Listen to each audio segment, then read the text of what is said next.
Bueno, ahora entraremos en una nueva propuesta que le hace el rey Euristeo a Hércules. ¿Qué es lo que le propone?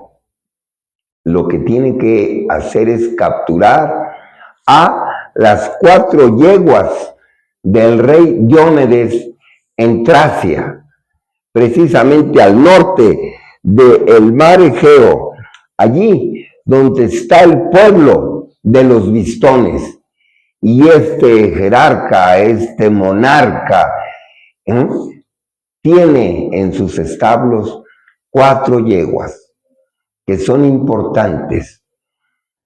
Recordarás que durante mucho tiempo los caballos estaban asociados al estatus económico, social, político de los hombres en tiempos pasados.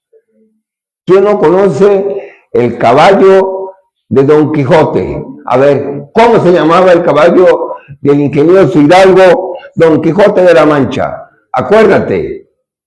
Rocinante, efectivamente. ¡Bravo! ¿Y el caballo de Alejandro Magno? ¿Cuál es? A ver, dímelo. Bucéfalo.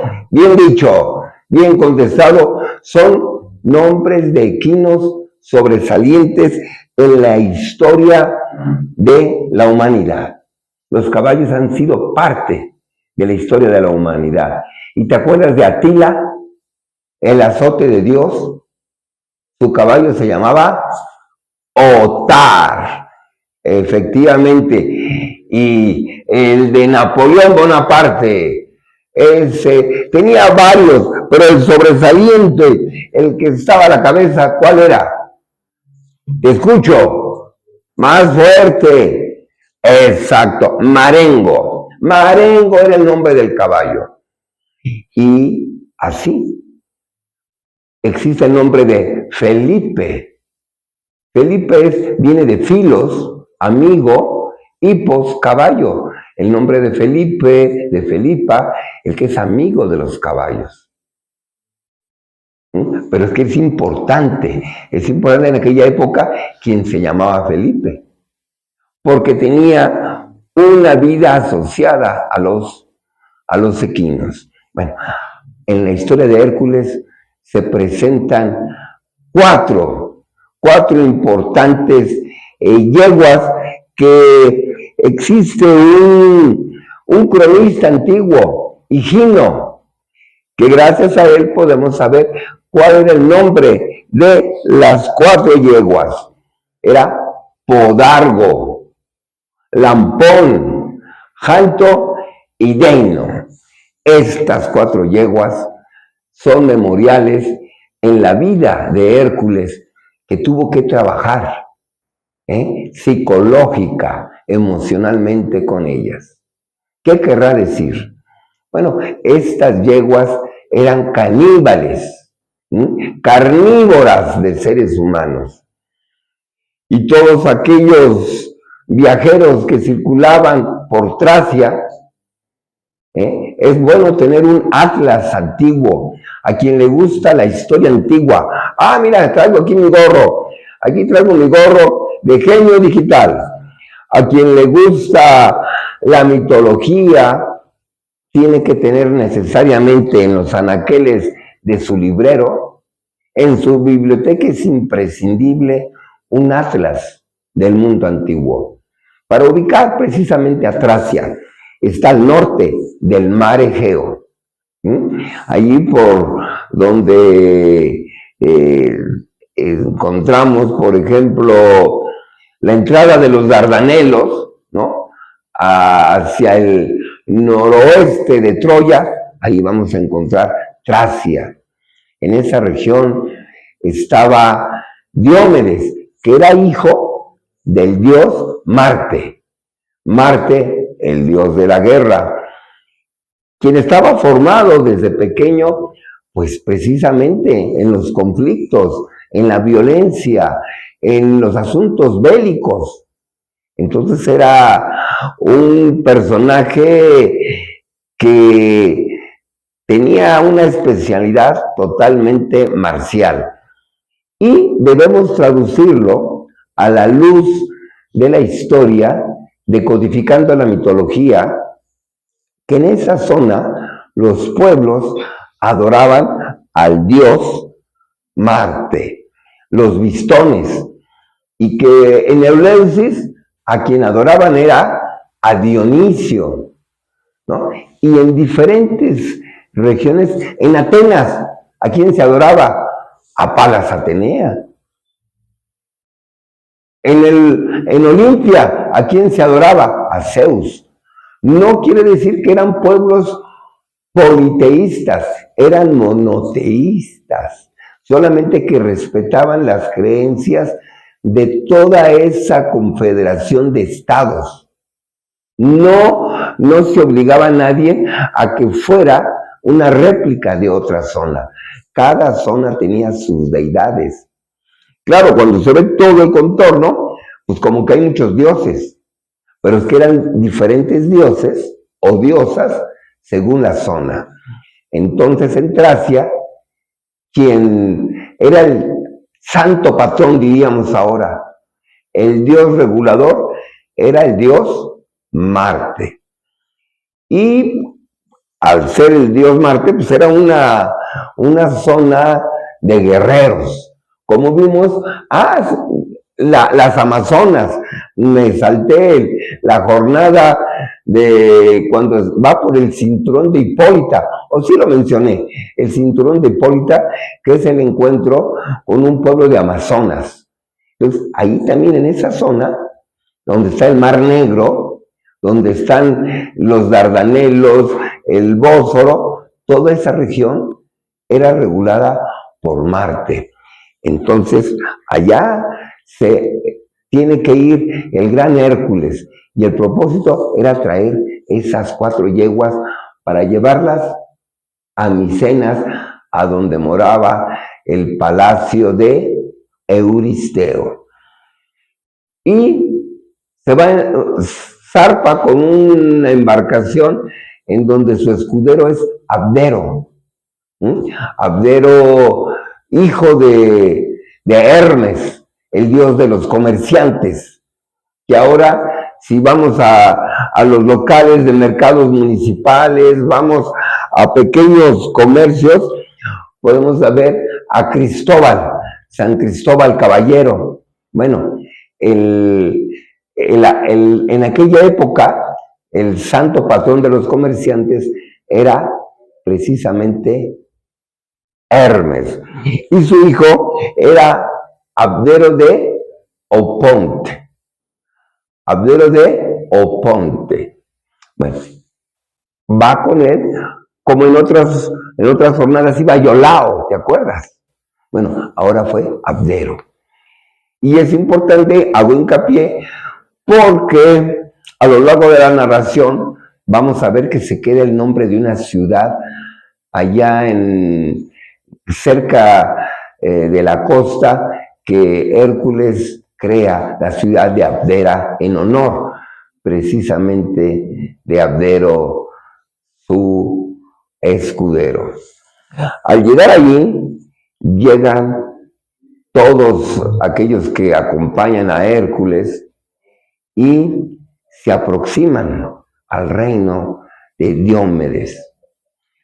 Hay unos que pronuncian Diomedes y otros Diómedes. Vamos a decirle en esta mañana Diomedes, o también podemos decir Diómedes. Nos referimos al mismo rey. Y en sus establos, lujosos, hermosos, porque eran de bronce, allí encontró precisamente a donde se encontraban guardadas estas 4 yeguas, que eran carnívoras, pero carnívoras de seres humanos.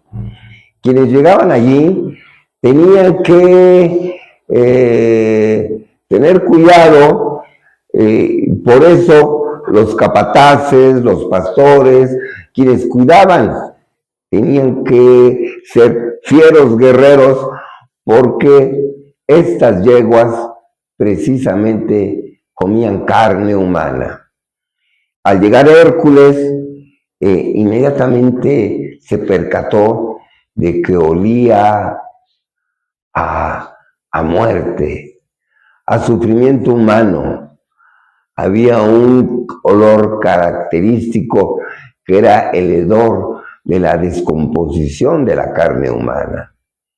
Ahí ya se crea un ambiente muy, muy especial y lo descubren aquellos guardianes y toman sus herramientas, sus armas para defender precisamente de la llegada de Hércules.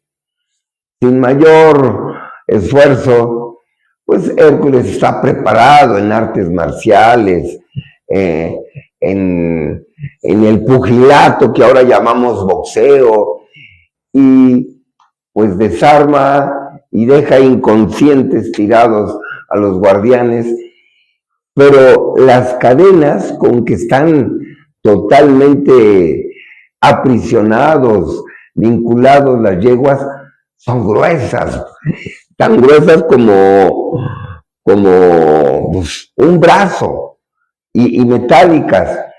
Entonces había que encontrar la forma de desencadenarlas, porque también había estacas al piso.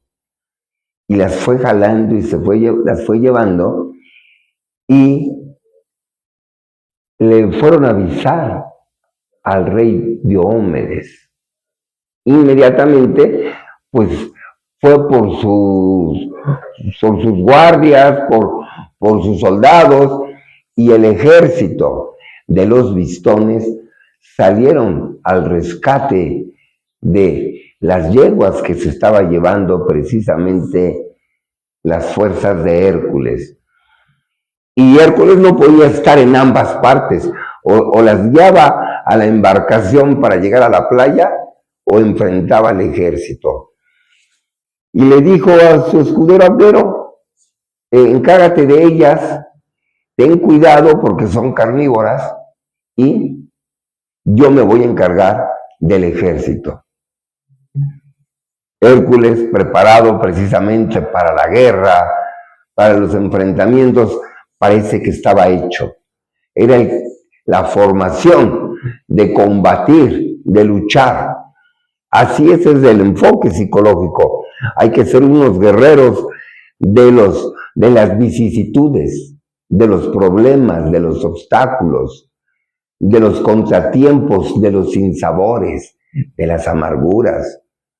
Y entonces Hércules empezó con su espada a derribar contrincantes, soldados, y después de varias horas acabó totalmente con ese ejército, y los pocos que sobrevivieron huyeron, quedando totalmente abatidos. Y entonces ya pudo zarpar con las 4 yeguas hacia el camino de retorno al mar Egeo. ¿Cómo se llaman las 4 yeguas? ¿Quién lo recuerda? A ver, dime una. Podargo, muy bien.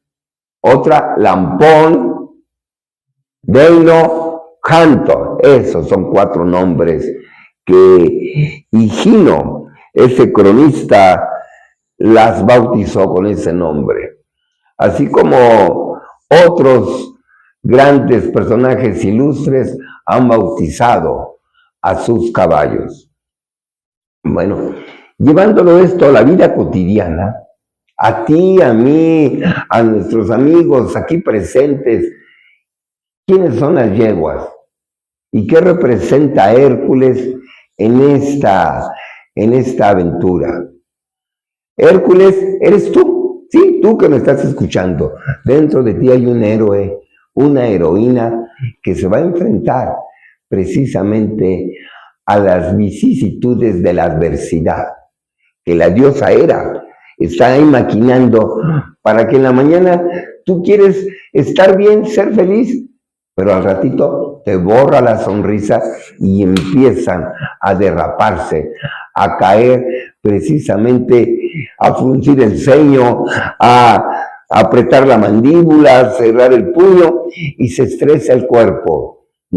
Y entonces inundamos nuestro cuerpo precisamente de neurotransmisores, de las sustancias de las glándulas que nos enervan, y se pierde precisamente la dopamina, ¿no? Que es el neurotransmisor de la felicidad, la oxitocina, y entonces necesitamos precisamente percatarnos cuándo cambia nuestro temperamento, cuándo cambia nuestro carácter, ante qué es lo que lo provoca.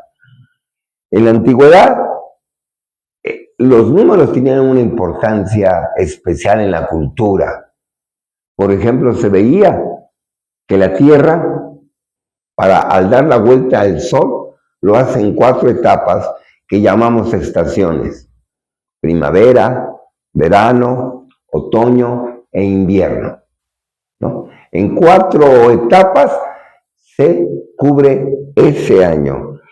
Y la luna le da vuelta a la Tierra. ¿En cuánto? En 4 fases. En luna nueva, cuarto creciente, luna llena, cuarto menguante, ¿verdad? Y el 4 se aparece continuamente. Y si estamos totalmente en cualquier lugar en que estés, puedes estar en el otro extremo del planeta, pero hay 4 puntos cardinales: el norte, el sur, oriente y poniente. El 4. Y entonces en la Grecia antigua, en la Grecia clásica, tenía una importancia el 4. Entonces el padre de la medicina, Hipócrates de Cos, crea 4 temperamentos. A saber, ¿cuáles son los 4 temperamentos? ¿Los recuerdas? Los estudiaste cuando estabas en el nivel medio, superior. Hay que hacer la memoria. Hablaban de los temperamentos del colérico, del sanguíneo, el flemático y el melancólico. Había 4 temperamentos con los cuales el ser humano nacemos. Y conforme vamos creciendo, se va conformando el carácter a través de nuestras vivencias. El pequeño, el niño, el adolescente, el joven, va conformando la personalidad. La personalidad es el conjunto del temperamento con el carácter, y de esta manera tenemos la personalidad. Entonces, la vida fluye. ¿En dónde está? En la sangre, ¿no? En este corazón que tiene 4 cámaras, 2 aurículos y 2 ventrículos. Allí va precisamente haciéndose el bombeo de la sangre para oxigenarse, y la vida fluye en nuestro cuerpo precisamente a través de las emociones. Los seres humanos somos seres, individuos emocionales. Y después de tener una reacción emocional, buscamos un argumento lógico para justificar nuestra conducta. Aparece de manera posterior. Nos mueve la emoción y lo trata de explicar el razonamiento, el análisis. Y entonces entre emoción y pensamiento surgen los sentimientos. Los sentimientos tienen como madre una emoción y como padre un pensamiento. Y de ahí viene la familia de los sentimientos. Y luego vienen los nietos, que son sentimientos secundarios y que van surgiendo. Y permanentemente a lo largo del día, nuestra conducta está tamizada por sentimientos, es decir, emociones y pensamientos. Y en este caso, las 4 yeguas eran totalmente emociones que dominaban totalmente a Hércules y que tenía que trabajar consigo, porque estaban muy salvajes sus emociones. El trabajo de Hércules era desarrollar una inteligencia emocional, porque estaba yendo por la vida de una manera que generaba descalabros y así mismo también se lastimaba. Entonces se requiere la ecuanimidad, la estabilidad que debe haber con el sosiego de las emociones, la serenidad de los pensamientos y el relax de los músculos del cuerpo. Entonces, de esta manera, hay una recomendación especial para trabajar con los 4 temperamentos. Tenemos uno, pero no quiere decir que quedamos clasificados estrictamente en el esquema, de un temperamento, sino que también participamos de los otros 3 y descubrir cómo es mi personalidad. Es un trabajo de autodescubrimiento, de desarrollo humano, de investigar en mi vida cotidiana cómo funciono ante las circunstancias de la vida. Porque la vida y la realidad son 2 aspectos. La realidad ocurre externamente a mí. Es lo que está sucediendo en la objetividad. Pero a través de los sentidos percibo esa realidad y yo la interpreto gracias a mi memoria, gracias a los procesos de reflexión, análisis, empiezo a crear discursos que elabora mi conciencia, porque allí tenemos valores, principios, creencias, actitudes, conceptos, y entonces vamos creando una realidad subjetiva. Y muchas veces ese constructo es instintivo y no nos permite disfrutar la vida. Entonces la vida es solo cuando yo soy. Si yo no soy, entonces me vuelvo víctima de las circunstancias y ellas son las que marcan el derrotero, el ritmo de mi cotidianidad. Entonces, Hércules empieza a trabajar consigo mismo, a descubrir cuáles son las emociones madres que regulan su vida. Y muchas de ellas, bueno, pues son totalmente salvajes, son totalmente irracionales. Y Hércules, pues es tan violento, tan agresivo y sufre como cualquier ser humano. Porque era un héroe, pero antes de ser héroe, era ser humano.